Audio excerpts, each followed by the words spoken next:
Perkenalkan, nama saya Krisna Sandika. Saya dari kelas 11 IPA 3. Di sini saya akan membahas tentang dinamika peran Indonesia dalam perdamaian dunia. Peran Indonesia dalam menciptakan perdamaian dunia melalui hubungan internasional.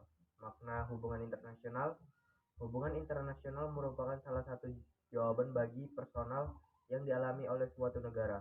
Ketika suatu negara mengalami kekurangan dalam suatu bidang, misalnya kekurangan tenaga ahli untuk membangun negerinya, maka melalui hubungan internasional, negara tersebut mampu mengatasi persoalan tersebut dengan meminta bantuan dari negara lain. Pentingnya hubungan internasional bagi Indonesia.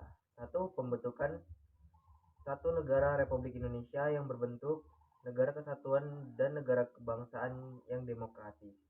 2. Pembentukan salah satu masyarakat yang adil dan makmur secara material ataupun spiritual dan dalam wadah negara kesatuan Republik Indonesia. 3. Pembentukan satu persahabatan yang baik antara Republik Indonesia dan semua negara di dunia. Dasar kerjasama adalah membentuk satu dunia baru bersih, inflasi, dan kolonialisme menuju perdamaian dunia yang sempurna. 4. Mempertahankan kemerdekaan bangsa dan menjaga keselamatan negara. Politik negeri Indonesia dalam menjalin hubungan internasional. 1. Hubungan menjadi anggota Perserikatan Bangsa-Bangsa PBB yang ke-60 pada tanggal 28 September 1950. 2. Memprakarsai penyelenggaraan konferensial Asia Afrika atau KAA pada tahun 1955. 3. Keaktifan Indonesia sebagai salah satu pendiri Gerakan Non-Blok atau GNB pada tahun 1961.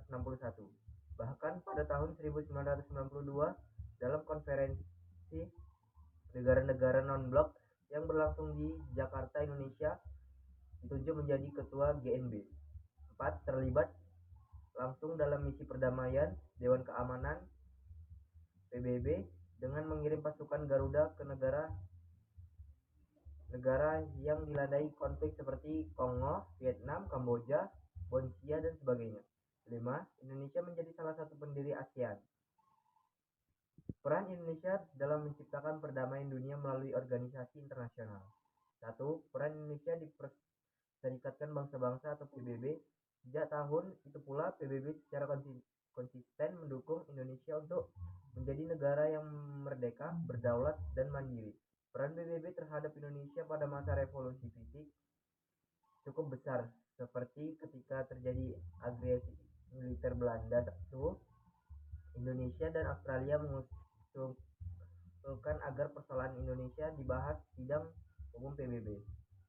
2. Peran Indonesia dalam ASEAN hingga saat ini tidak pernah turun. Bahkan ASEAN menjadi prioritas utama dalam politik luar negeri Indonesia. Indonesia selalu aktif berpartisipasi dalam setiap penyelenggara konferensi tingkat tinggi atau KTT atau pertemuan-pertemuan ASEAN. Indonesia sering menjadi tuan rumah dalam acara-acara penting ASEAN. 3. Peran serta Indonesia dalam gerakan non-blok. Bagi Indonesia, gerakan non-blok GNB merupakan wadah yang tepat bagi negara-negara berkembang untuk memperjuangkan cita-citanya, dan untuk itu Indonesia senantiasa berusaha secara konsisten dan aktif membantu berbagai upaya ke arah pencapai tujuan dan prinsip-prinsip gerakan non-blok. GNB mempunyai arti yang khusus bagi bangsa-bangsa Indonesia, dapat dikatakan lahir sebagai negara netral yang tidak memihak. Hal tersebut tercermin dalam pembukaan Undang-Undang Dasar Negara Republik Indonesia tahun 1945 yang menyatakan bahwa kemerdekaan adalah hak segala bangsa, dan oleh sebab itu maka penjajahan di atas dunia harus dihapuskan karena tidak sesuai dengan peri kemanusiaan dan peri keadilan. Sekian penjelasan dari saya. Terima kasih.